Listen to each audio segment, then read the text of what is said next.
A good day to all of you, and welcome to the show Living Multiculturalism with Mayank Bhatt. You're watching TAG TV. The program is brought to you by the Canadian Thinkers Forum. Friends, today we have with us a poet and an artist, Meena Chopra, who has been active in Toronto and the GTA area for several years now. We will talk with her about the process of creation, both as an artist and as a poet. Welcome to the show, Meena. Thank you very much, Mayank. We'll divide the interview into two parts. First will be the art, Okay. and then the writing. Okay. So, I've seen your art. There are two very predominant aspects to that.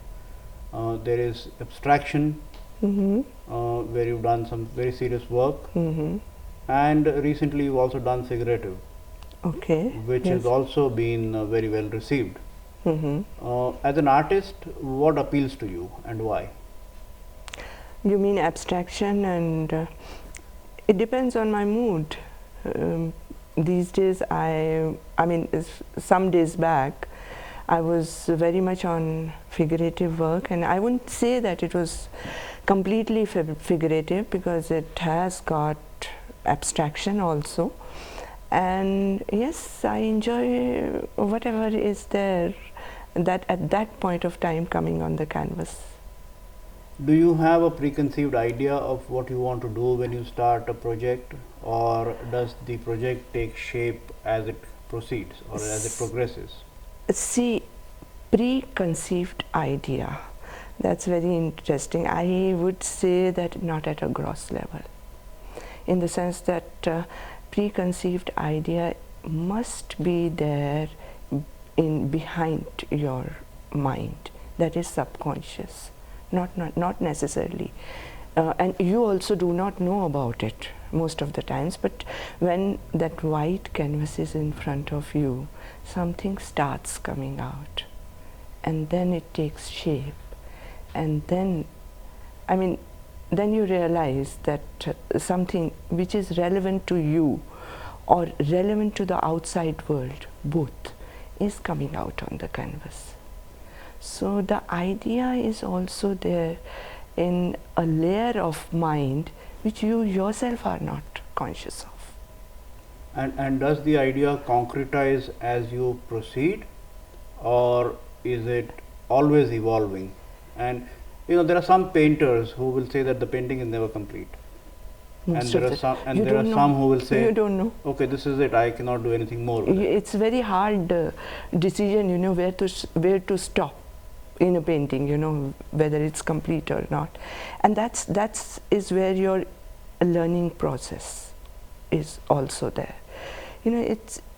It's kind of a thing, as you said, that concrete. Word you used, I would rather say that your creative self is coming to the conscious level.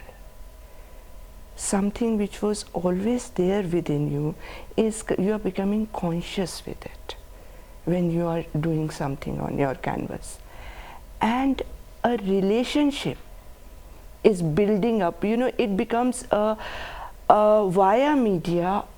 Your art becomes a via media of connecting you to your real self, your subconscious self. So that relationship starts building up. And your your artwork is always telling you something.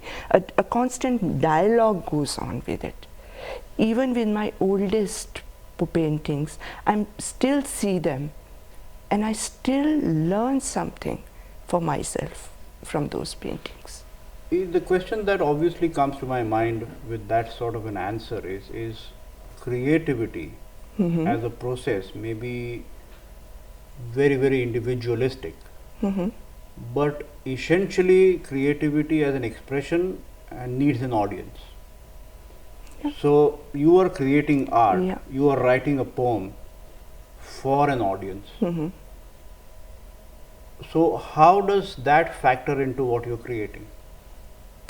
Yeah, now we are talking of stream of consciousness. We are talking of collective consciousness here.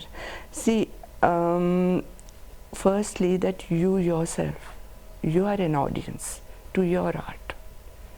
Unless you are an audience to your art, you cannot create an audience.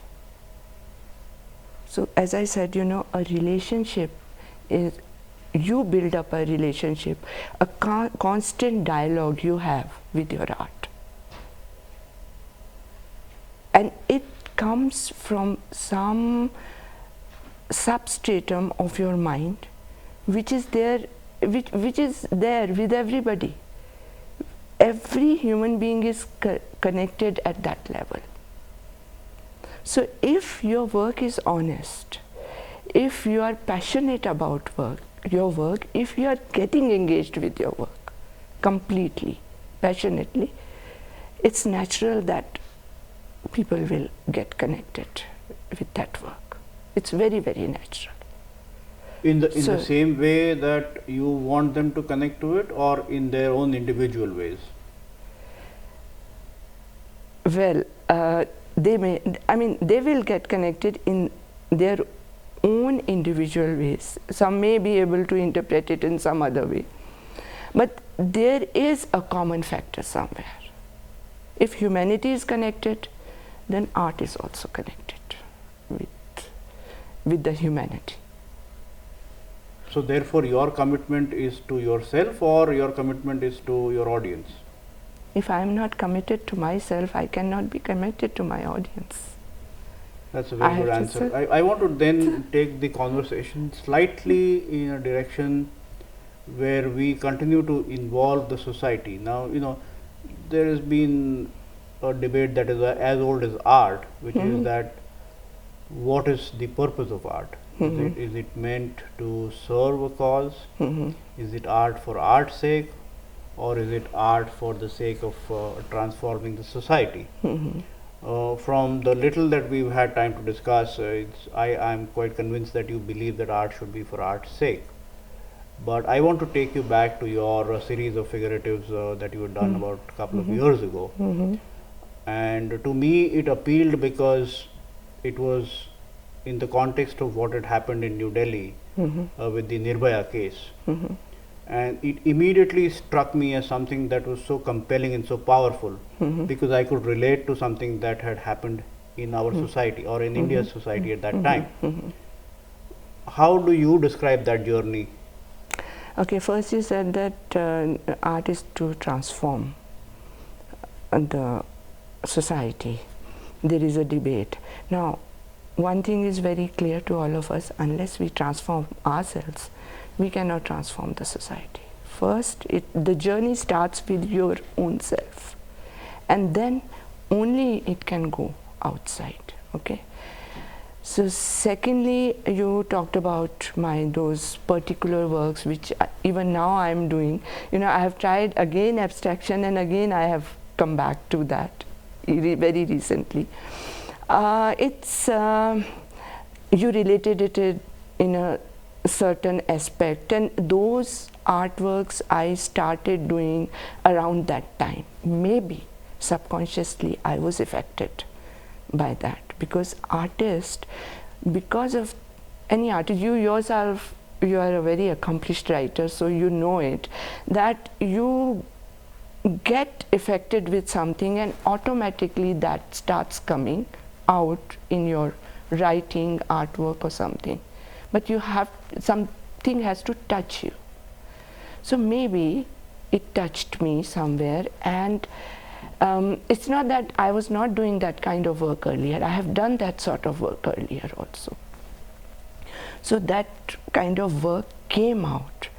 But it is again, you know, it is again related to my earlier work, because it's basically, it's female energy.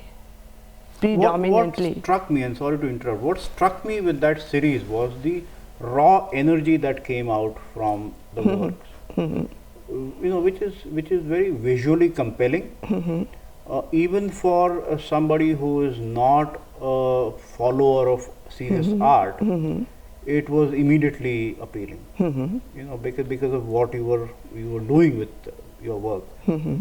And clearly there was a renaissance. You know, it had a sort of Renaissance quality to it. Although the medium was completely different, the form was completely different. I wanted you to explain that process to us. Just repeat the question again. The raw energy that we saw in that series, Okay. had to have a certain level of inspiration that was out of the ordinary. I don't know whether those works are out of the ordinary, you say, or something, but it's a process of maturing as an artist. It's just that I felt like doing it without any compulsions that I have to, something has happened in New Delhi and I have to do it. No. It's something which I wanted to do at that point of time, and it just came out. I was compelled. There was an inner pressure to do something and a subconscious pressure. Mayank, we only look at the society, we only look at ourselves. If we look at, if there is a circle, okay, tag circle, we are just seeing the top part of ourselves. What we are talking, it's just the top part of ourselves. There is so much of hidden. And what art is doing, what writing is doing, you are getting onto those recesses of yourself, and those recesses are connected. All of us are connected with that part of self, if we are human beings. So the purpose of art is lost if we are not digging in ourselves. So this is what I feel, and it's a natural process. There is no outward pressure to do it, it is inner compulsion. So let me take the conversation now slightly to a different level. We live in a multicultural society. My show is Living Multiculturalism. We came from a different culture. We are now in a different culture. Our culture is constantly evolving in Canada. So there is no one culture. You have worked as an artist in this culture. There are two levels at which I want you to respond. What is the level at which you feel inspired by your environment? And second is, what has been the level of acceptance of your work in your society at present? You just get inspired. I mean, I have never thought that what is inspiring me. I do not, my path is not that I think that, you, of course, you reflect on many things in yourself.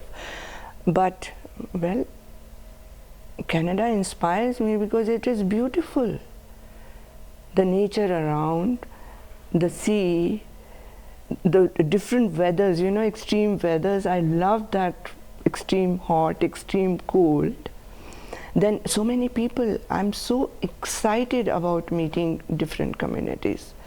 I've had never any problem in penetrating into any kind of society. I mean, whether they are Chinese, whether they are Indians, of course, whether they are from Pakistan, whether they are from Poland or whatever, different. So that makes it, these different things make it very exciting. And so much of exposure must be affecting my art somewhere.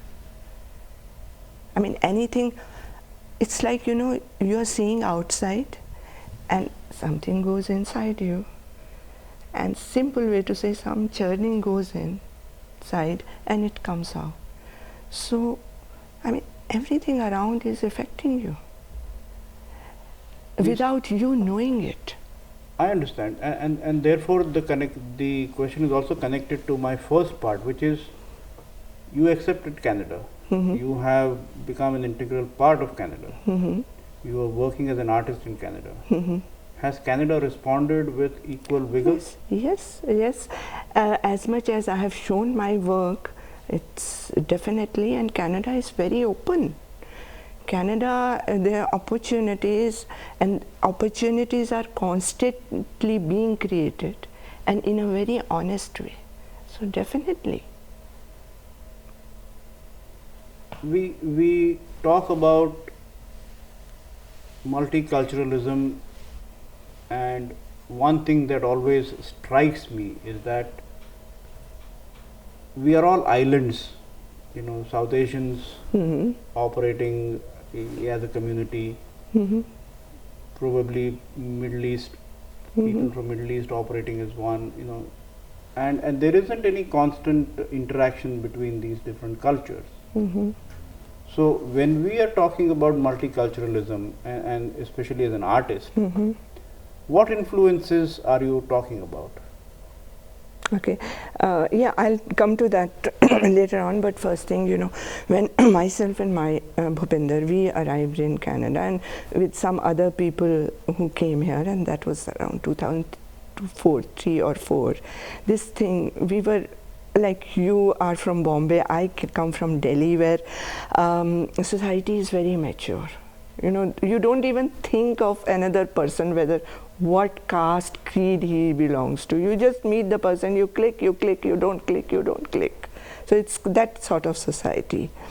So this, that the Canada developing into the communities was very, very apparent and hard-hitting to us. So at that point of time, in our own level, we decided to do something.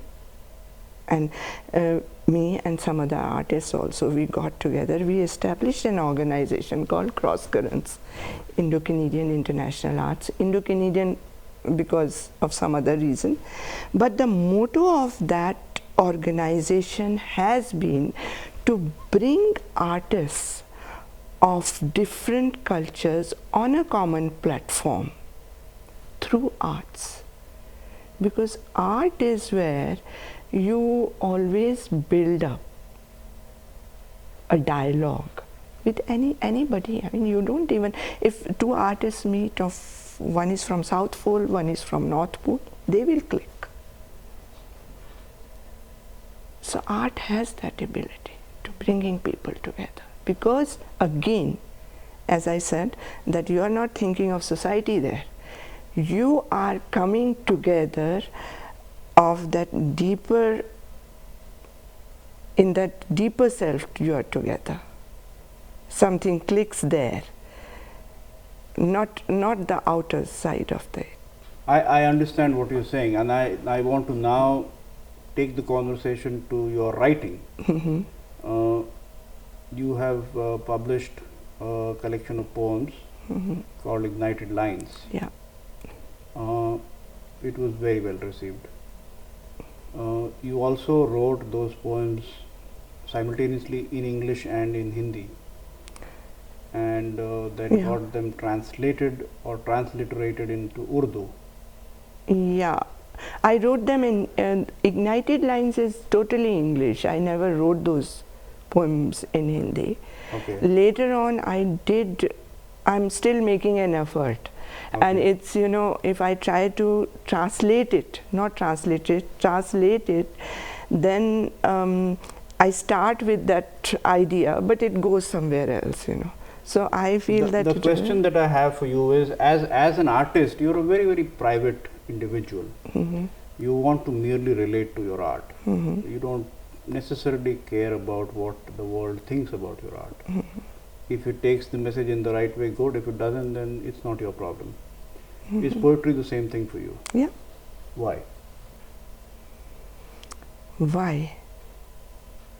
It's a completely different medium. Yeah, no, it's not.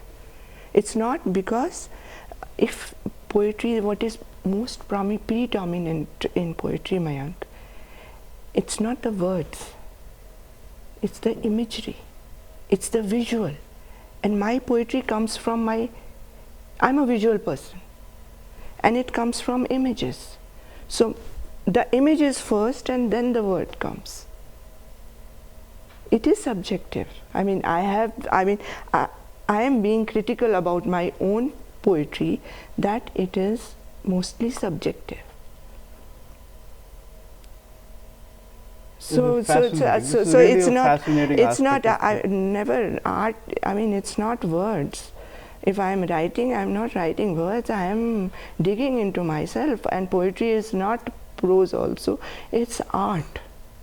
So that's why I'm more of a writing person of poetry than of prose. So you, which to me means that poetry is yet another way of your expression, Yes. and it is no different from art. Yes. Uh, and that disturbs me. Let me explain what I'm saying. I appreciate your art. I have been inspired by what you've done. Your poetry is also very robust. Very, the emotions are very strong. But you are saying that you consciously do not try to appeal to anybody. See, I consciously appeal to, I would say that I work a lot on subconscious level. Okay? And through my art, that subconscious level is coming to the conscious level. And that conscious level is creating a relationship. Today, it's a relationship with you. You got affected with my art. So that's why we are talking here today. Otherwise, I would not have been talking to you. So somewhere, and you are also part of society. Tahir is also part of society. Halima is also part of society. So somewhere something clicked. That's why we are here. So to say that what you are saying is, I don't know, there is a contradiction in that. Okay, let's leave that for where it is and take the conversation slightly forward. When you were in India, you wrote in English. Yeah. When you came to Canada, you began to write in Hindi. Yeah. Normally, it would have been the other way around. If you were writing in Hindi in India, you come here and you start writing in English. So why did you decide to do this? I'm asking you this question in the context of my conversation with Tahir, who is a brilliant Urdu novelist, and who also decided that despite being absolutely at ease in English, he would just continue to write in Urdu. Is that deliberate? Is that completely hiding the obvious requirement of the market? Why this decision? It was not a decision on. I mean, it's not that well, I have to be a poet or I have to write verses, so I have to sit down and decide that I am going to write poetry. It never happened like that. Or I have to paint, so I have decided to be an artist, and there is a market there and I have to paint. No. It's the inner compulsion always, and you know it, Mayank. You are a very good writer that way. So that it comes from inner levels, whether we accept it or not. Now, at that point, I never wrote in Hindi. Maybe in school time I must have tried, and that was all very immature-ish. So it just, how it came. Those are the moments. Like I was sitting in my solarium and I started writing, and it was Hindi. Now it's like something was going on at some level of my mind. And poetry is personal always, whatever we say. Because that's why they say that poetry comes out best in your own language. So, I couldn't help, I didn't want to write, and I have tried to analyze this process, why. So, what I feel that, I don't know how much you know about my background. I have been born and brought up in Nainital. Beautiful. I have loved my childhood. I miss my childhood. And then at this point, I was in kind of my middle-aged. lot of self-reflection was going on, and then change of place, which is Canada, and the similar kind of beauty all around you. Wide spaces, greenery, and that peaceful environment. So that affected. And what analysis I have tried to make out of it, it must have been that I got connected with that part of my life. And naturally, you know, most of us in India, like you, must have been introduced to Gujarati first, and then around the same time English also. But then Gujarati remains your mother tongue. It's similar with me, that Hindi remains my mother tongue, whatever I say. Though I was introduced to both the languages at the same time when I became conscious, but still. So I just couldn't help, you know, it just came out in Hindi, and there was no conscious effort. Would you? And it was giving me pleasure, so I did it. No, I understand. The question is, if you were to, let's say, create, and you have done that, so it's not as if you haven't, but if you were to create consciously something in English, would it be of the same caliber as your work in Hindi? Or I would can't it be answer. more better, or would it be? How can I answer? Because at that point I didn't do it. So I can't answer. But about one thing, you know, this society and art, I don't know whether you know that I've got an intense advertising background. And I have been dealing with commercial art all the time. It's not that masterpieces are created there also. So, I mean, I have been, you know, to understand that aspect of life. And it has been hard for me to keep this and that separate, because that was something which was giving me substantial livelihood. And this is something where to give a livelihood was very risky. So, but it was hard to find time, and thanks to Bhupinder, that sometimes if I had to get away from work and I did my art, he allowed it. That brings me to the question that I normally ask a lot of people who come to my show is family is a very critical element to any creative person's existence, because family nurtures you, creates space for you both mentally and physically to be able to sustain yourself as a creative person. Bhupinder has been an important contributor to your art as well as your creative processes in terms of poetry. How did you two meet, and what has been the process in terms of being together in this journey? Okay, family, yes, family gives you space. So I was like introduced to art right from the beginning. My parents, I got into abstraction very early, and they didn't understand abstraction. So I would say that Bhupinder, when he saw my works, and I used to think, I don't know, I never showed them to anybody. He said that there is something in it and you have to go out and show it. So that I give him the credit that I went out and got the confidence, and he kind of, maybe in my mind I felt that they are good works, but somebody from outside, you like your work, you know, always. So I would feel, but when somebody from outside says that yes, it is worth showing. So that was definitely, and of course he supported me wherever, and especially when he has to face it. When I write poetry, whether in Hindi or English, he has to face it almost every alternate day.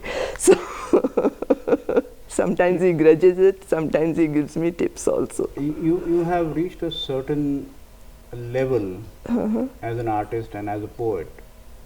Your work is widely admired. You are a well-known personality within the society in which you operate.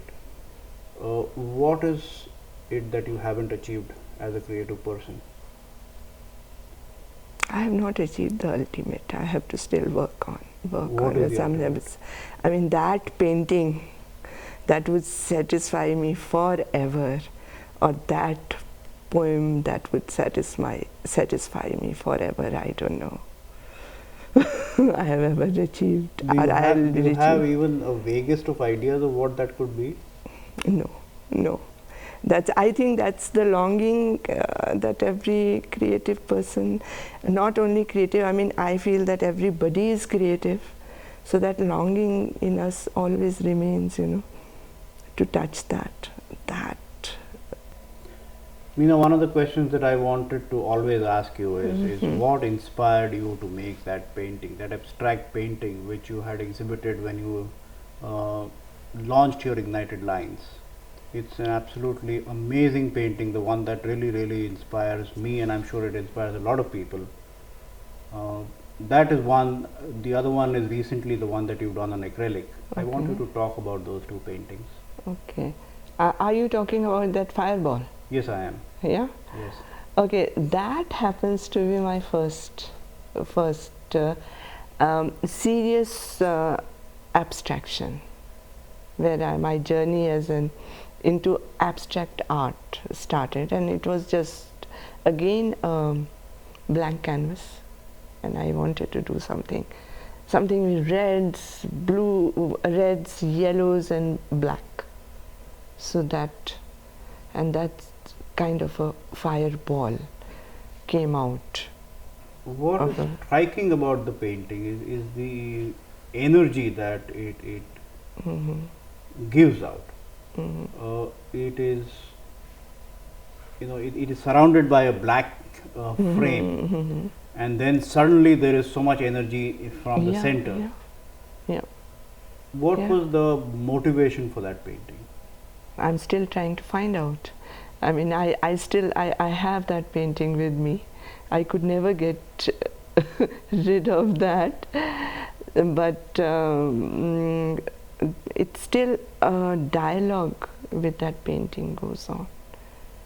It's basically a self-reflection for me, that painting. I am very close to that painting. I'm so happy that you liked it.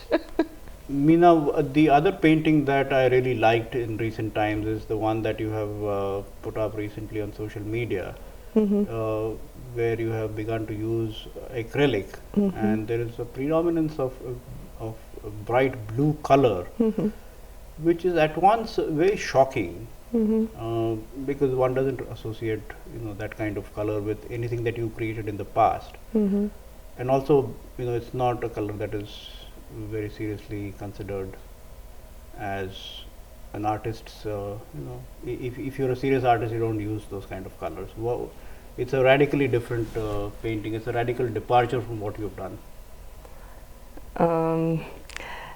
Now, why do you say that it is not a serious color and it's not being, people have used blue? It must be stating some state of mind. I don't know what state of mind, because I'm still, as I said, I communicate and I talk to my works always, they tell me something. Like dreams tell you a lot of things about your own self. So now about the medium, definitely I can talk about. And acrylic I have started using recently. I never dabbled much in acrylics. I was more of an oil painting person, or I used pastels extensively. But yeah, I was trying a new medium, and the colors, how they come, again you have to dig in yourself. So I don't know why I used blue, but definitely it's saying something. Mayank, even one line or one color that you use without thinking has a lot of meaning than saying that what was in your mind at that point of time. Oh, definitely. That's why when children paint, I deal a lot with children. When the children paint, their works are mostly amazing because they don't think, they're not conditioned by this color is for this thing, or that shape is for that thing. They just do it.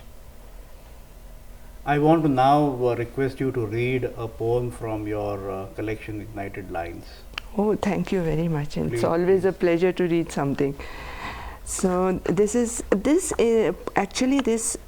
poem is called Fire, and this does relate in some way to my painting Fireball you were talking about.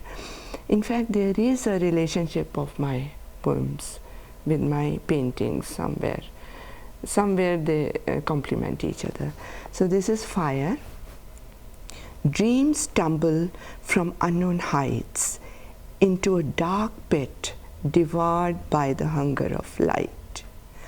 A vast ultimate flux of shadows, adrift, a sea of hidden fire, rises with a smoky thread to reach the hearts of early desires. It's wonderful talking to you, Meena. We could go on probably for several hours. Unfortunately, we have a certain time frame within which we have to finish everything. So thank you for being with us today, and we hope to see you soon again with your shows. No, thank you very much, Mayank, and thank you, TAG TV, Halima and Tahir Bhai, for giving me this opportunity. So friends, this was Meena Chopra, a painter, an artist, a poet. I hope you enjoyed the show. I did. As always, I finish and complete my program with a request. Send us your inputs, send us your suggestions. We want to feature people that you want to hear, you want to interact with. This is your show.